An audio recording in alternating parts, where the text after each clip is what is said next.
안녕하십니까? 안녕하세요. 네, 행복한 안식일입니다. 안식일을 맞이해서 성전에 찾으신 여러분을 진심으로 환영합니다. 이 안식일 하나님의 사랑 안에 거하시는 저와 여러분 되시길 간절히 바랍니다. 다같이 하나님의 말씀 고린도후서 5장 17절로 21절의 말씀을 같이 읽으시겠습니다. 고린도후서 5장 17절에서 21절의 말씀입니다.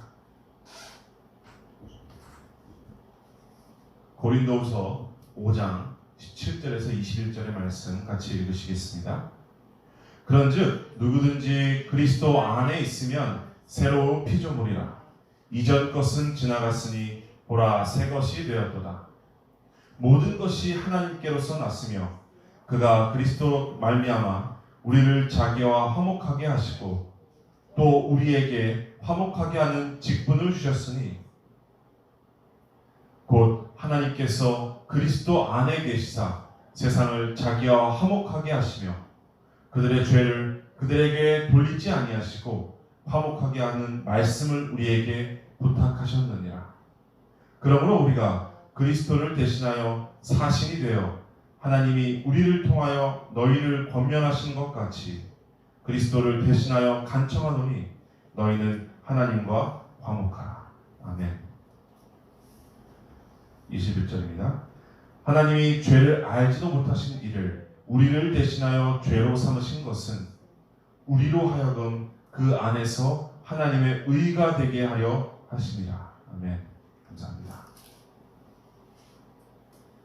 오늘은 기본교리 9번째 내용으로 같이 말씀을 연구하시겠습니다. 저는 이 설교를 진행하기에 앞서서 오늘도 질문으로 말씀을 시작하고자 합니다. 여러분, 화목을 이루기 위해 가장 필요한 것은 무엇일까요?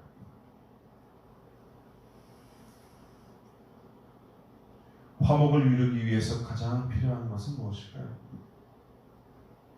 여기서 화목이란 조화를 이야기합니다. 그런데 조화는 언제 필요할까요?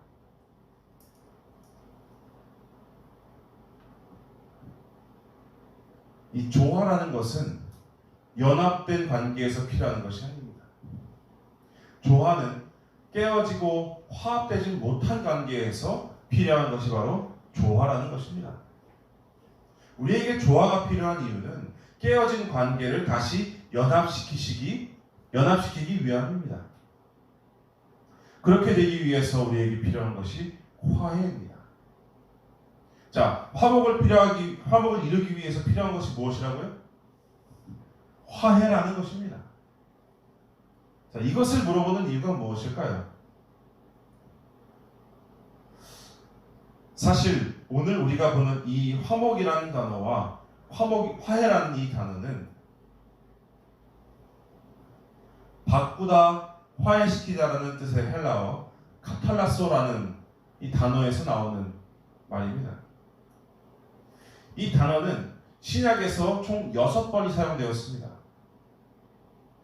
6번이 사용되었는데 5번의 사용 용례는 모두 하나님과 인간 관계에서의 조화에 대한 내용으로 사용되었습니다.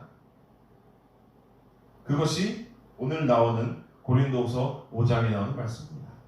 그리고 다른 한 가지 용례는 좀 특이합니다. 그 용례는 고린도전서 7장 11절에 나오는 내용인데요. 이렇게 나와 있습니다.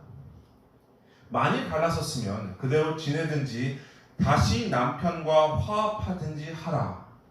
남편도 아내를 버리지 말라. 자, 여기서는 이 단어를 화합이라는 단어로 사용하고 있습니다. 즉, 깨어진 부부관계에서의 재연합을 이야기하고 있는 것입니다.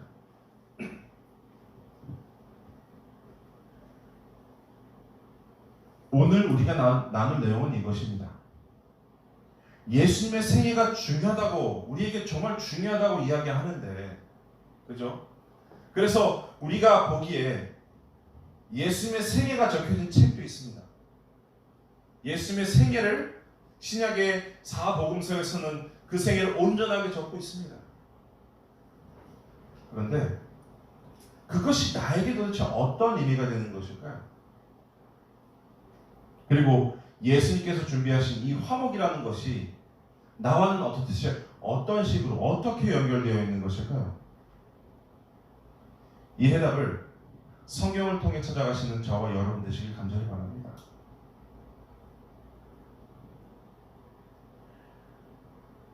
그리스도의 생애와 죽음과 부활에 대해서 믿음의 성도는 이렇게 이야기하고 있습니다. 하나님의 뜻에 완전히 순종하신 그리스도의 생애와 고난, 죽음과 부활로 하나님은 인류의 죄를 위한 유일한 속죄의 수단을 마련하셨다. 그리하여 믿음으로 이 속죄를 받아들이는 자들은 영생을 얻을 수 있고 모든 피조물들은 창조주의 무한하신 사랑을 더 잘 이해할 수 있게 되었다. 이 완전한 속죄는 하나님의 율법의 의로움과 하나님의 성품의 자비스러움을 옹호한다. 왜냐하면 그것은 우리의 죄를 정죄하고 우리를 위한 용서를 마련해 놓으셨기 때문이다. 그리스도의 죽으심은 대리적, 보상적, 화해적 및 변형적이다. 그리스도의 부활은 악의 세력을 이긴 하나님의 승리를 선포하는 것이요, 속죄를 받아들인 이들이 결국 죄와 죽음을 정복할 것을 보증하는 것이다. 그것은 그분 앞에 하늘과 땅에 있는 자들이 다 그 무릎을 꿇게 될 예수 그리스도의 지배권을 선언하는 것이다.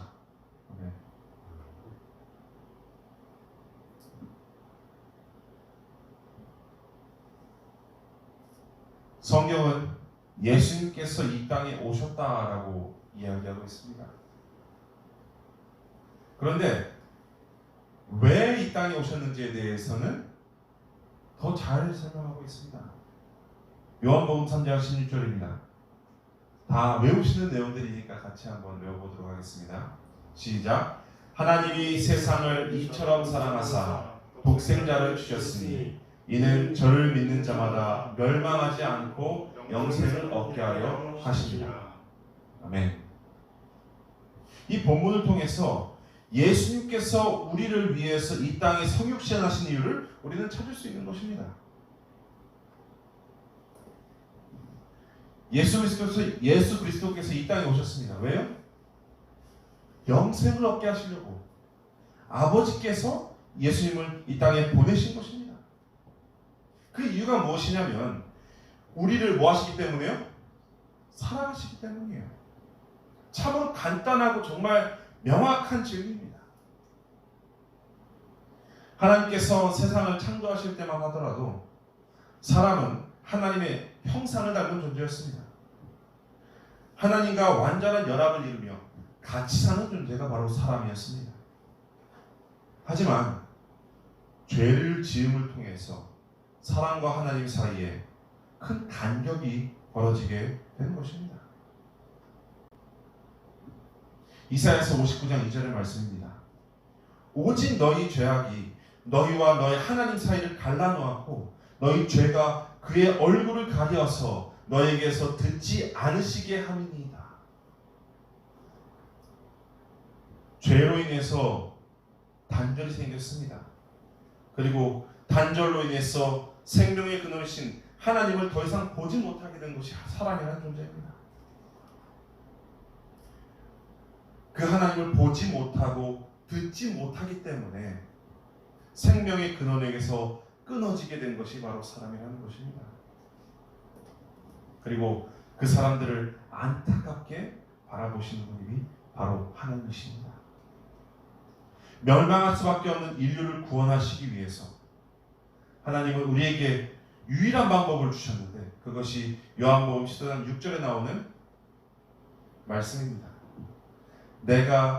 예수께서 이르시되 내가 곧 길이요 진리요 생명이니 나로 말미암지 않고는 아버지께로 올 자가 없느니라. 네. 나로 말미암지 않고는, 이 말씀을 베드로와 또 제자들도 같은 주장을 하고 있습니다.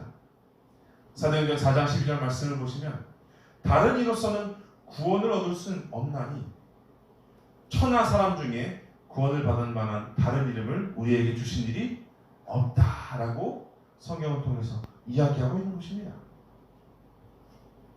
자, 그렇다면 오로지 예수님만 가능하신 일, 그 일은 무엇일까요? 바울은 그 예수님의 사명에 대해서 이렇게 이야기하고 있는 것입니다. 오늘의 본문 말씀입니다. 고린도후서 5장 19절 말씀입니다.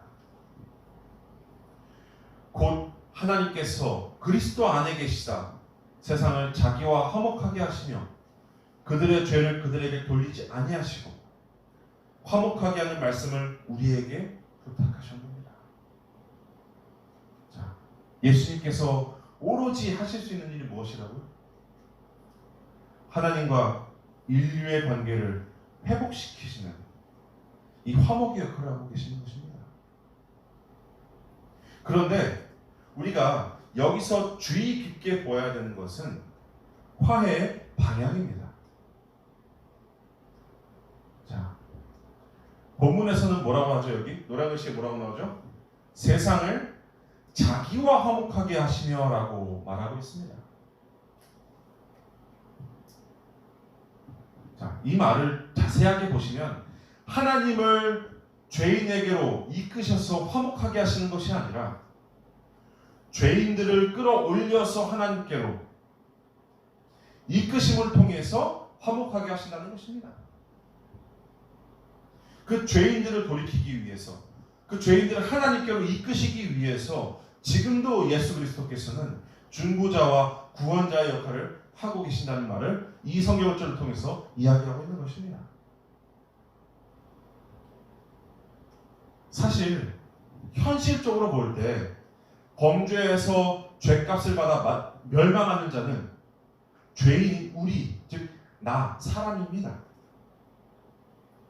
따지고 보면 이 범죄한 사람, 즉 내가 먼저 하나님께 회개하고 또 하나님께 나아가서 화평하기 위한 노력을 하고 또 방법을 찾아야 되는데, 놀라운 사실은 먼저 다가오시는 분이 내가 아니라 하나님께서 나에게 먼저 다가오신다는 사실입니다. 로마서 5장 10절 말씀 보면 이렇게 나와 있습니다. 곧 우리가 원수 되었을 때 그의 아들의 죽으심으로 말미암아 하나님과 화목하게 되었은즉 화목하게 된 자로서는 더욱 그의 살아나심으로 말미암아 구원을 받을 것입니다. 아멘. 인류가 범죄에서 하나님과 원수가 되었을 때 그 모습을 보면 범죄했던 첫 인류인 아담과 하와는 그 관계를 돌이키려는 노력, 즉 화목하게 하려는 노력들을 정말 열심히 했습니다. 하지만 그에게는 이 관계를 회복하기 위한 해결책이 없었습니다. 해결할 수 있는 방법이 아무것도 없었습니다. 시간이 흐른 지금은 해결할 능력이 여전히 없지만 그 관계의 벌어짐이 얼마나 무서운 것인지 깨닫지도 못하고 만 것입니다. 그러다 보니 지금의 나의 삶을 봤을 때 지금 내가 죄를 짓고 있는지, 나의 삶에서 회개가 무슨 소용인지 알지도 못한 채 아등바등 하루를 연명하면서 살아가고 있는 것이 지금 우리의 모습인 것입니다. 반면에 하나님께서는 이 문제를 해결하시기 위해서 자신의 하나뿐인 독생자도 희생하셨습니다. 그리고 인류의 구원을 위해서 먼저 다가오시는 것입니다. 그래서 성경은 이에 대해서 화목하게 하셨은지이라는, 즉 화목이 이루어졌다라고 이야기하고 있는 것입니다. 우리는 이 같은 놀라운 사실을 복음이라고 부릅니다. 자, 복음이 무엇이라고요? 네, 제가 복음에 대해서 좀 정리를 해보았습니다. 이 복음은 이렇습니다. 하나님이 무한하신 사랑과 하나님의 아들이 이 땅에 오심을 통해서 인류가 하나님과 다시 화목하게 될 수 있다는 그 사실, 그 사실을 우리는 복음이라고 말할 수 있는 것입니다. 자, 보십시오. 범죄한 인류에게 있어서 이보다 더 감사한 소식이 무엇이겠습니까? 그런데 우리는 로마서 5장 10절에서 한 가지 더 흥미로운 사실을 발견하게 됩니다. 그것이 무엇이냐면 이 요한복음 3장 16절에 말했던 하나님께서 우리를 사랑하셔서 너무나 사랑하셨기 때문에 행하셨던 독생자를 주셨던 그 방법에 대해서 그리고 그 의미에 대해서 이렇게 말하고 있는 것입니다. 여기서는 그의 아들의 죽으심으로 말미암아. 자, 요한복음 3장 10절을 읽으면 하나님이 우리를 사랑하셨기 때문에 독생자를 주셨다라고 하니까 아 그렇구나 감사합니다 라고 하지만 이 말씀을 읽음을 통해서 그 예수님께서 우리를 위해서 오셨다, 그 주셨다라는 그 말이 무엇이라고 얘기하고 있다고요? 예수님께서는 죽으셨다라고 얘기하는 것입니다. 이 말은 하나님께서 독생자를 보내셔서 하나님과 인류를 화목시키기 위해서 그 아들이신 예수 그리스도를 우리에게 보내셨는데 그 아들이 피 흘려 죽을 때에만 피 흘려 죽어야만 우리가 하나님과 비로소 화평하게 될 수 있다고 이야기해주고 있는 것입니다.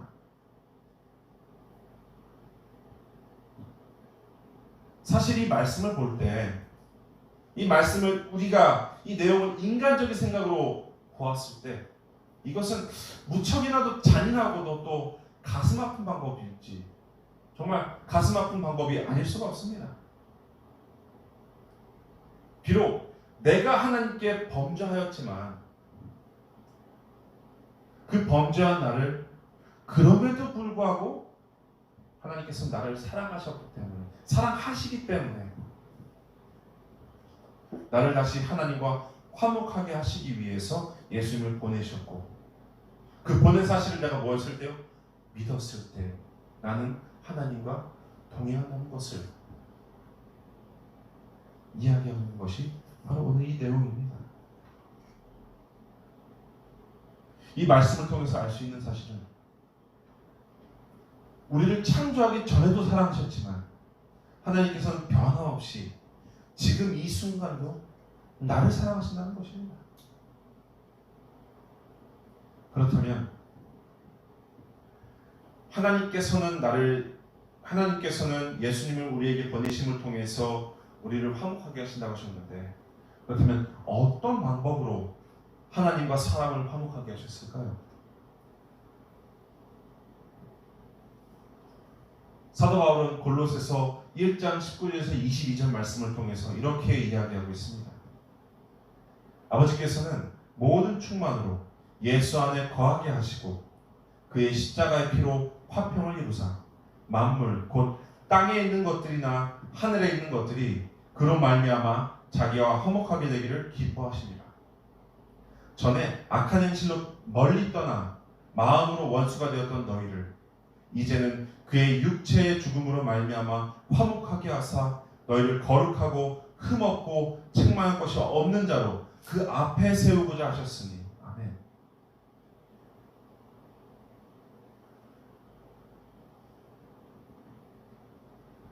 하나님께서 동의하시고 아들이신 예수님께서 실행하신 그 화목의 방법은 독생자인 예수 그리스도께서 십자가에 달려 죽으시는 것입니다.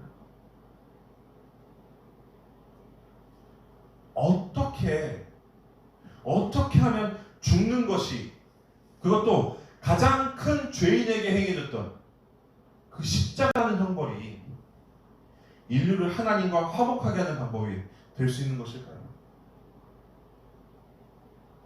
오늘 우리는 화목 속에 들어있는 우리의 구원과 관련된 중요한 주제를 찾기 원합니다. 레위기서 4장 26절의 말씀입니다. 그 모든 기름은 화목제 제물의 기름같이 제단 위에서 불사를 지니 이같이 제사장이 그 범한 죄에 대하여 그를 위하여 속죄한즉 그가 사함을 얻으리라. 우리가 성경을 통해서 볼 수 있는 구약 성경에 나타난 제사 제도는 모든 목적들이 속죄를 위한 목적으로 제사가 드려지고 있습니다. 대부분의 제사들이 속죄를 위한 목적으로 제사들이 드려지고 있습니다. 이 속죄가 무엇일까요? 속죄는 하나님의 율법을 어긴 자들이 자신들의 죄를 용서받기 위해서 하나님께서 제정하신 제물을 가지고 성전에 들어와서 자신의 죄를 그 제물에게 안수하고 그 제물이 죄인들이 받아야 할 그 죄값인 사망, 즉 형벌을 대신해서 받는 것입니다. 다시 말하면 죄인이 죽어야 되는데 죄인이 죽어야 하는 그 죽음을 제물이 대신 죽는 것입니다. 그 죽음을 통해서 우리의 죄가 용서되고 이 죄인은 그 성소를 나갈 때 의로운 모습으로 나갈 수 있게 된다는 것입니다. 이것을 우리는 속죄라고 하는 것입니다. 그리고 성경은 신약 성경 마태복음 20장 28절 말씀에는 이렇게 이야기하고 있습니다. 인자가 온 것은 섬김을 받으려 함이 아니라 도리어 섬기려 하고 자기 목숨을 많은 사람의 대속물로 주려 함이니라. 아멘. 예수님께서 십자가에 돌아가신 가장 큰 목적은 범죄한 인류를 하나님과 화목하게 하시려는 것이고, 화목이 가능하게 된 것은 예수 그리스도께서 대속물로서 지신 십자가가 인류의 죄를 속죄하기 위함이었고, 이 속죄 희생을 통해서 비로소 하나님과 인류가 화목하게 될 수 있는 길이 열렸다는 사실입니다. 그것을 우리가 믿을 때 우리가 화목하게 되는 것입니다.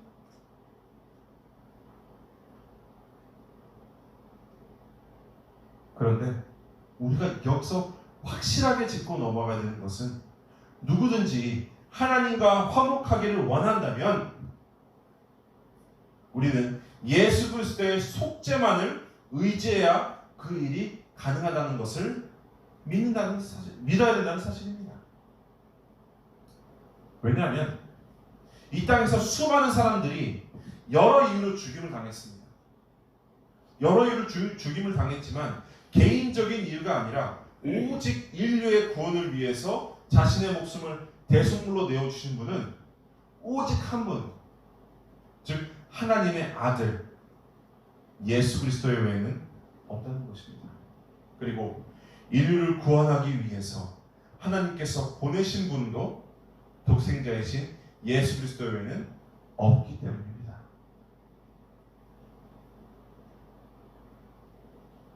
로마서 3장 25절 26절 말씀에는 이렇게 나와 있습니다. 이 예수를 하나님이 그의 피로써 믿음으로 말미암는 화목제물로 세우셨으니 이는 하나님께서 길이 참으시는 중에 전에 지은 죄를 간과하심으로 자기의 의로우심을 나타내려 하심이니 곧 이때에 자기의 의로우심을 나타내사 자기도 의로우시며 또한 예수 믿는 자를 의롭다 하려 하심이라. 아멘. 이제는 예수 그리스도를 믿는 믿음을 통해서 죽을 수밖에 없는 죄인들이 영원한 생명을 얻은 의로운 자로, 하나님과 원수된 자들이 하나님과 화목하게 된 자들로 변화함을 얻을 수 있게 되었다는 것을 이야기해주고 있는 것입니다.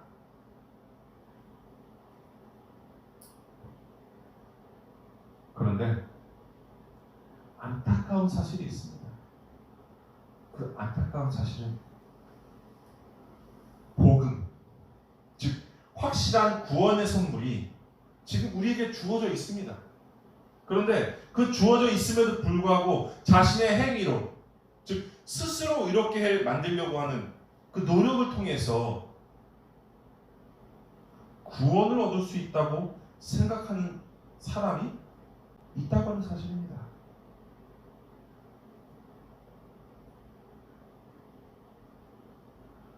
우리가 분명히 깨달아야 되는 것은, 구원이라는 것은 우리의 노력으로 이루어지는 것이 아니라 하나님과 그의 아들 예수 그리스도의 은혜로 말미암아 가능하게 되었다는 사실입니다.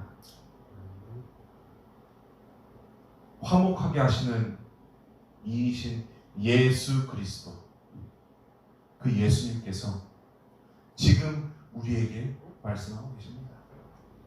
고린도서 5장 19절에서 21절 말씀입니다. 곧 하나님께서 그리스도 안에 계시사 세상을 자기와 화목하게 하시며 그들의 죄를 그들에게 돌리지 아니하시고 화목하게 하는 말씀을 우리에게 부탁하셨느니라. 그러므로 우리가 그리스도를 대신하여 사신이 되어 하나님이 우리를 통하여 너희를 권면하신 것 같이 그리스도를 대신하여 간청하노니 너희는 하나님과 화목하라.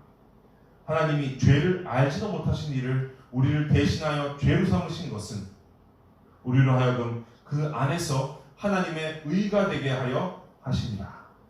아멘.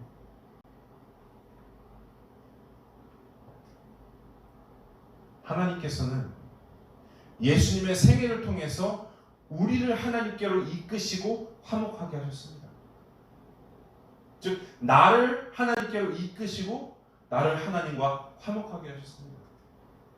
그리고 변화된 나를 통해서 그리스도를 대신하여 일하는 하나님의 대사로 삼으셨다고 성경은 이야기하고 있는 것입니다. 그리고 이 대사로 삼으신 목적이 하나님과 화목하기 위함이라는 것입니다.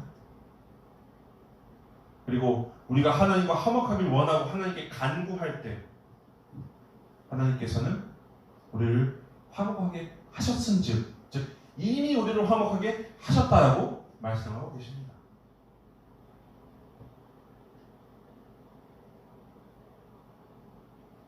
우리가 하나님께 나아갈 때 먼저 우리를 위해서 준비해 주셨다는 그 믿음이 우리에게 정말 필요한 믿음입니다. 그 믿음을 갖게 되는 저와 여러분이 되시길 간절히 소망합니다.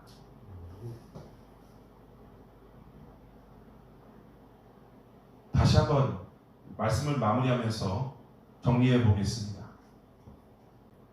인류가 범죄에서 하나님과 단절되었을 때 하나님께서는 이 문제를 해결하시기 위해서 자신의 하나뿐인 독생자를 희생하셨습니다.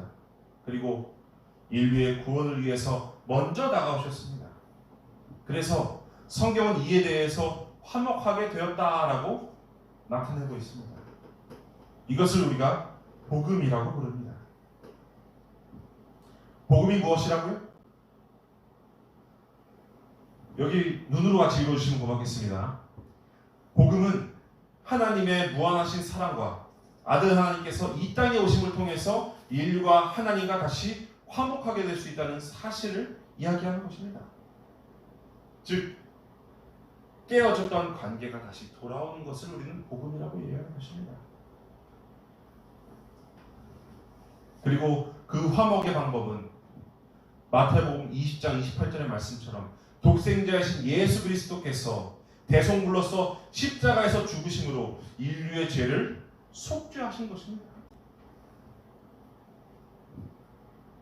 그리고 로마서 3장 25절에서 26절의 말씀처럼 이제는 예수님을 믿는 믿음을 통해서 죽을 수밖에 없는 죄인들이 죄를 벗고 하나님과 화목하게 되는 것이 우리가 갖고 있는 지금 우리가 전해야 되는 복음인 것입니다.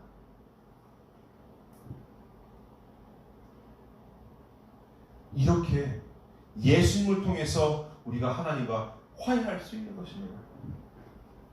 그리고 우리는 예수님의 모범을 따라서 하나님의 대사로서 하나님과 화목하게 되는 것입니다. 하나님께서 주신 이 안식일에 거룩한 이날에 화목하게 하시는 이 안에서 즉 하나님 안에서 참된 화목을 경험하게 되시는 저 여러분 되시길 간절히 바라며 오늘 말씀 마치도록 하겠습니다.